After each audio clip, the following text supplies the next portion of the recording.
Sir ನಮಸ್ಕಾರ, ನಾನು ಮುನಿರಾಜ್ ಅಂತ, ರಾಜ್ಯ ಉಪಾಧ್ಯಕ್ಷ, ಕರ್ನಾಟಕ ಪ್ರದೇಶ ಕಾಂಗ್ರೆಸ್ ಸಮಿತಿ ಪರಿಶಿಷ್ಟ ಜಾತಿ ವಿಭಾಗ.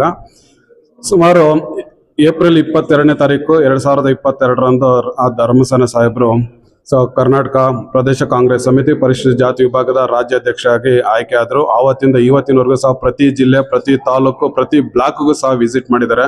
ಸುಮಾರು 40 ಡಿಸ್ಟಿಕ್ ಅಲ್ಲಿ 39 ಡಿಸ್ಟಿಕ್ ಸಹ ಜಿಲ್ಲಾಧ್ಯಕ್ಷರು ಮಾಡಿದ್ದಾರೆ. ಒಂದು ಜಿಲ್ಲಾಧ್ಯಕ್ಷ ಅದು ರನ್ನಿಂಗ್ ಅಲ್ಲಿ ಇದೆ, ಅದು ಇನ್ನೊಂದು 2-3 ದಿನದಲ್ಲಿ ಆಗ್ತಾ ಇದೆ. ಹಾಗೆ ಬ್ಲಾಕ್ ಗಳಲ್ಲಿ ಸುಮಾರು 495 ಬ್ಲಾಕ್ ಏನಿದೆ, 495 ಬ್ಲಾಕ್ ಸಹ ಬ್ಲಾಕ್ ಅಧ್ಯಕ್ಷರನ್ನು ಮಾಡಿದ್ದಾರೆ. ಅಂದ್ರೆ ಆ ಮೇಲ್ ರಾಜ್ಯ ಮಟ್ಟದಿಂದ ಜಿಲ್ಲಾ ಮಟ್ಟ, ತಾಲೂಕು ಮಟ್ಟ ಮತ್ತೆ ಬ್ಲಾಕ್ ಮಟ್ಟದವರೆಗೂ ಸುಮಾರು 20ರಿಂದ 25 ಸಾವಿರ ಜನ ಒಂದು ಸಂಘಟನೆ ಮಾಡಿರ್ತಂತ ವ್ಯಕ್ತಿ ಅವರು ಧರ್ಮಸೇನ ಸಾಹೇಬರು. ಅವ್ರಿಗೆ ಸಹ ತುಂಬ ಹೃದಯದ ಅಭಿನಂದನೆಗಳು ಹೇಳ್ತಾ ಇದ್ದೀನಿ. ಹಾಗೂ ರಾಜ್ಯ ಎಲ್ಲಾ ಪದಾಧಿಕಾರಿಗಳು, ಜಿಲ್ಲಾಧ್ಯಕ್ಷರು ಮತ್ತೆ ಬ್ಲಾಕ್ ಅಧ್ಯಕ್ಷರ ಪರವಾಗಿ ಇವತ್ತು ನಾನು ಅವ್ರಿಗೆ ಧನ್ಯವಾದ ಹೇಳಕ್ಕೆ ನಾನು ಅರ್ಪಿಸ್ತಾ ಇದ್ದೀನಿ. ಹಾಗೆ ಇವರ ಸಂಘಟನೆ ತುಂಬಾ ಚತುರರಾಗಿರೋದ್ರಿಂದ ಮತ್ತೆ ನಮ್ಮ ಪ್ರದೇಶ ಕಾಂಗ್ರೆಸ್ ಸಮಿತಿ ಪರಿಶಿಷ್ಟ ಜಾತಿ ವಿಭಾಗಕ್ಕೆ ಒಂದು MLC ಸ್ಥಾನನ ಕೊಡಬೇಕು. ಈಗೇನು 4 MLC ಸ್ಥಾನಗಳಿದಾವೆ, ಅದನ್ನ ನಮ್ಮ ಪರಿಶಿಷ್ಟ ಜಾತಿ ವಿಭಾಗದ ವತಿಯಿಂದ ತಮ್ಮಲ್ಲಿ KPCC ಅಧ್ಯಕ್ಷರಾದಂತ ಮಾನ್ಯ DK ಶಿವಕುಮಾರ್ ಸಾಹೇಬರಿಗೆ ಹಾಗೂ ಮುಖ್ಯಮಂತ್ರಿ ಸಿದ್ದರಾಮಯ್ಯ ಅವ್ರಿಗೆ ಪೂರಕವಾಗಿ ನಾವು ಕೇಳ್ಕೊಂತ ಇದ್ದೀವಿ. ಸೊ ನಮ್ಮ ಇದರಲ್ಲಿ ಇಬ್ರು ಇದ್ದಾರೆ, ಶ್ರೀಮಾನ್ ಜಕ್ಕಪ್ಪ ಅವರು ಮತ್ತೆ ಹಾಗೆ ಧರ್ಮಸೇನ ಸಾಹೇಬ್ರು ಇದ್ದಾರೆ. ಸೊ ಧರ್ಮಸೇನ ಸಾಹೇಬ್ರಿಗೆ MLC ಸೀಟನ್ನು ಕೊಡ್ಬೇಕಂತ ತಮ್ಮಲ್ಲಿ ಕೇಳ್ಕೊಳ್ತಾ ಇದ್ದೀವಿ ಸರ್. ನನ್ನ ಹೆಸರು ಎಂ ಪನ್ನೀರ್ಸೆಲ್ವಂ, ಪರಿಶಿಷ್ಟ ಜಾತಿ ವಿಭಾಗದ ರಾಜ್ಯ ಸಂಚಾಲಕನಾಗಿ ಮತ್ತೆ ಆಫೀಸ್ ಇನ್ಚಾರ್ಜ್ ಆಗಿ ಕಾರ್ಯನಿರ್ವಹಿಸ್ತಾ ಬರ್ತಾ ಇದ್ದೀನಿ.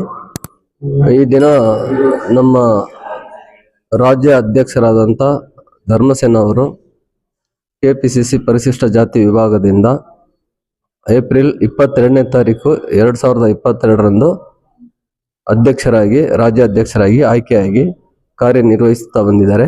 ಅವರ ಆಯ್ಕೆಯಾದ ನಂತರ ಅವರ ಶ್ರಮದಿಂದ 40 ಜಿಲ್ಲೆಗಳು ಅಂದ್ರೆ 39 ಜಿಲ್ಲೆಗಳು ಎಲ್ಲ ಕಡೆನೂ ಅವರು ಪ್ರವೇಶ ಮಾಡಿ ಜಿಲ್ಲಾ ಮಟ್ಟದಿಂದ ಹಿಡಿದು ತಾಲೂಕು ಮಟ್ಟ ಮತ್ತೆ ಬ್ಲಾಕ್ ಮಟ್ಟ ಮತ್ತೆ ಎಲ್ಲ ಕಾರ್ಯಕರ್ತರ ಜೊತೆಗೆ ಒಡನಾಟ ಇಟ್ಕೊಂಡು ಎಲ್ಲ ಕಡೆನೂ ಸಮರ್ಥವಾಗಿ ಸಂಘಟನೆಯನ್ನ ಬಲಪಡಿಸಿ ಎಲ್ಲ ಕಡೆ ಓಡಿ ಮೀಟಿಂಗ್ ಎಲ್ಲ ಮಾಡಿ ಈ ಪಕ್ಷ ಅಧಿಕಾರಕ್ಕೆ ಬರಬೇಕನ್ನೋ ಒಂದು ನಿಟ್ಟಿನಲ್ಲಿ ರಾತ್ರಿ ಹಗಲಂತ ನೋಡಿದೆ ತುಂಬಾ ಶ್ರಮ ಪಟ್ಟು ಅವರು ಕೆಲಸ ಮಾಡಿರಂಥದ್ದು ನಾವು ತುಂಬಾನೇ ನೋಡಿದೀವಿ. ನಾವು ಇವತ್ತು ಕಾಂಗ್ರೆಸ್ ಪಕ್ಷ ಅಧಿಕಾರಕ್ಕೆ ಬಂದಿದೆ ಆ ಕೊಡುಗೆ ನಮ್ಮ ಪರಿಶಿಷ್ಟ ಜಾತಿ ವಿಭಾಗದ ವತಿಯಿಂದ ನಮ್ಮ ಪರಿಶಿಷ್ಟ ಜಾತಿ ವಿಭಾಗದ ಕಾರ್ಯಕರ್ತರು, ಜಿಲ್ಲಾಧ್ಯಕ್ಷರಿರ್ಬೋದು, ಉಪಾಧ್ಯಕ್ಷರಿರ್ಬೋದು, ಮತ್ತೆ ರಾಜ್ಯ ಪದಾಧಿಕಾರಿಗಳಾಗಿರ್ಬೋದು, ಬ್ಲಾಕ್ ಅಧ್ಯಕ್ಷ, ಎಲ್ರದ್ದು ಶ್ರಮನು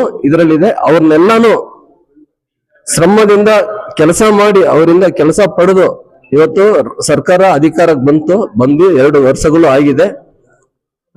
ಅದಕ್ಕೆ ನಾವು ಅವರಿಗೆ ಅಭಿನಂದನೆಗಳು ಖಂಡಿತ ನಾವು ತಿಳಿಸಲೇಬೇಕು. ಯಾಕೆಂದ್ರೆ ಅವರ ಶ್ರಮನ ಯಾವತ್ತು ಗುರುತಿಸ್ಬೇಕಾಗತ್ತೆ. ಆದ್ರಿಂದ ಇವತ್ತು ಅವರು 3 ವರ್ಷ ತುಂಬಿದೆ ಅವರ ಅಧಿಕಾರ ನೇಮಕಾತಿ ತಗೊಂಡು. ಈಗ ಇಲ್ಲಿವರೆಗೂ ಅವ್ರಿಗೆ ಯಾವುದೋ ಒಂದು ಸ್ಥಾನಮಾನ ಕಲ್ಪಿಸಿಕೊಟ್ಟಿಲ್ಲ. ಹಾಗಾಗಿ ಈಗ ಇರಂತ 4 MLC ಸ್ಥಾನಗಳೇನಿದೆ ಅದರಲ್ಲಿ ಒಂದು ಸ್ಥಾನ ಅವರಿಗೆ ಒದಗಿಸಿಕೊಡ್ಬೇಕಾಗಿ ಅಧ್ಯಕ್ಷರು DK ಸಾಹೇಬ್ರಲ್ಲಿ ಮತ್ತೆ ಸನ್ಮಾನ್ಯ ಮುಖ್ಯಮಂತ್ರಿಗಳಿಗೆ ನಾವು ಮನವಿ ಮಾಡ್ಕೊಂತ ಇದೀವಿ. ದಯಮಾಡಿ ತಾವುಗಳು ಇದನ್ನ ಕಡೆಗಣನೆ ಮಾಡದೆ ಇದು ಗಮನದಲ್ಲಿಟ್ಟು ಅವರಿಗೆ ಒಂದು ಸೂಕ್ತ ಒಂದು ಸ್ಥಾನಮಾನವನ್ನು ಕಲ್ಪಿಸಿಕೊಡ್ಬೇಕಾಗಿ ತಮ್ಮಲ್ಲಿ ಮನವಿ ಮಾಡಿಕೊಳ್ತೇನೆ.